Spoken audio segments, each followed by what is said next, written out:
And then over here, she's freaking out. So, but still, it's a dynamic scene, sort of intense. So I'm gonna make it a little bit quicker pace. And so I keep changing these timings right here.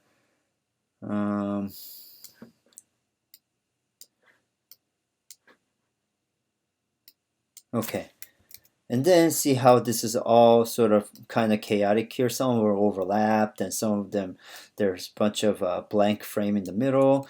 And as I said, select from, in this case, because you don't want to mess around with the timing you already did on the first 3 drawings of this that you combine with the background drawing. You just click from number 4, which is the background drawing, on your timeline. Hold down the shift on your keyboard and then click number 22 in this particular case. Right click on it, keyframe assistant, sequence layers, hit OK. Alright, now when I play, so this is more like it. See how the timing is not going exactly the same. Some of them are going faster than the others. Okay, and the only thing that I wanted to show you on top of what I've done is over here with this particular drawing. And I already talked about how to animate scale, position, rotation, and opacity under transformation on the previous lesson. However, I'll revisit that real quick right here. And so what you want to do is you want to go ahead and click on the arrow button right here next to the name of the file where I'm pointing.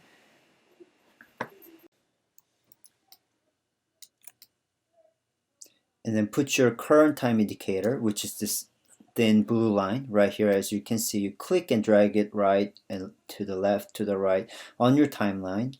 It allows you to be on specific part of the timeline, right? So put your current time indicator in the beginning part of this drawing, as you can see right here, around here.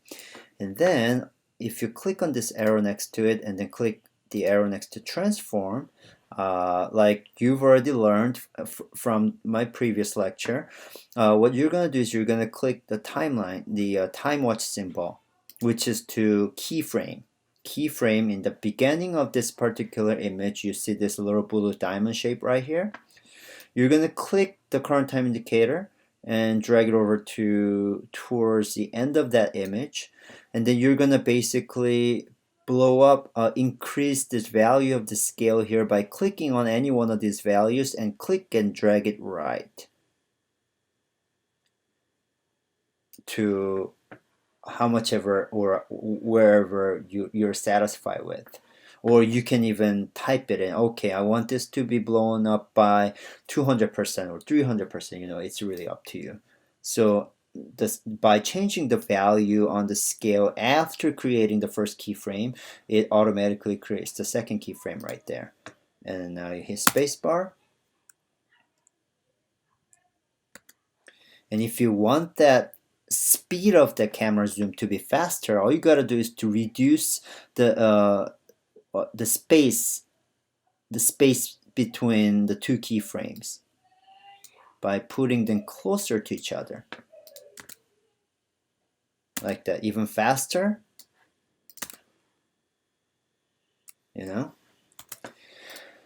All right, I'm gonna zoom out of the timeline by hitting minus button on your keyboard for a couple of times. And then this is about good time to save, but actually you should get in a habit of saving it more frequently than what I'm doing. Go to File and Save, or hit Command S.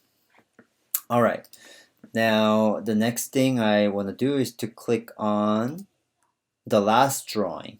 I just like doing it because when you click on the last drawing, just click it. Whenever I say click, I don't mean double click, by the way. Just click it once. Right there, it says on the output it ends at 15 seconds and 13 frames, right? So you know where exactly this composition should end. 15 seconds and 13 frames. By the way, if you accidentally double click on it, double click on your last drawing, then you end up opening the JPEG file, and no matter where you're at on your composition on your timeline panel, it's nothing is changing, right? So it's easy to panic in this case, but all it was you accidentally double clicked on a JPEG file, one of these images. So either click on the composition story, the original composition window again, or just click X next to this name of the JPEG file. You know what I mean? But anyways, when you click the last drawing right here, it shows us 15 seconds and 13 frames as an ending point.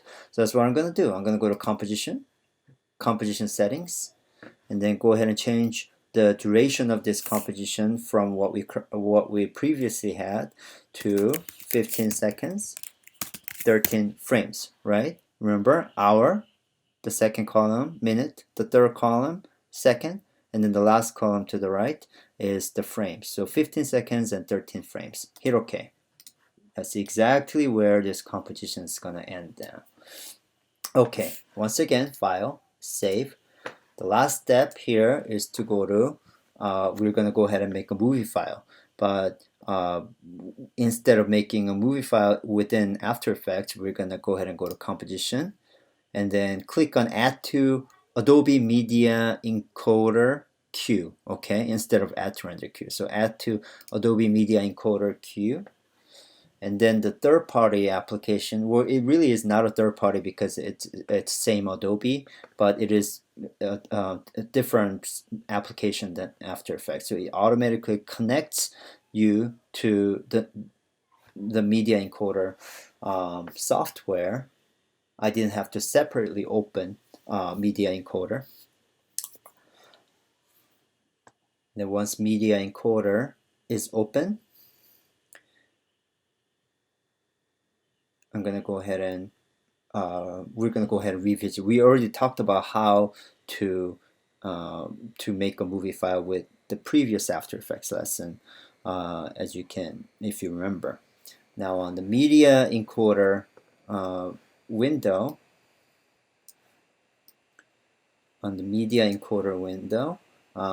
what we are about to render and make an MP4 file out of will pop up right here on this Q panel right here, still empty. Sometimes it takes longer depending on the size of the file, etc. But right there where it says story 1 H264, so in this case you just need to select where you want to save this to by clicking on right here, output file, okay, and then wherever you want to save it, I'm just going to save it in my tutorial, okay, or actually AE Day 2 folder, After Effects Day 2 folder. So story 1, and then I'm going to put that underscore test, okay, MP4, as you can see, save, and then all you got to do is to hit play, okay. Then it's going to connect to the dynamic link server, and it's going to start rendering.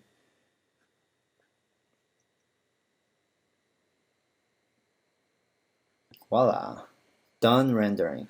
So I'm going to go back to my folder real quick. Okay, and so I'll go to tutorial right there.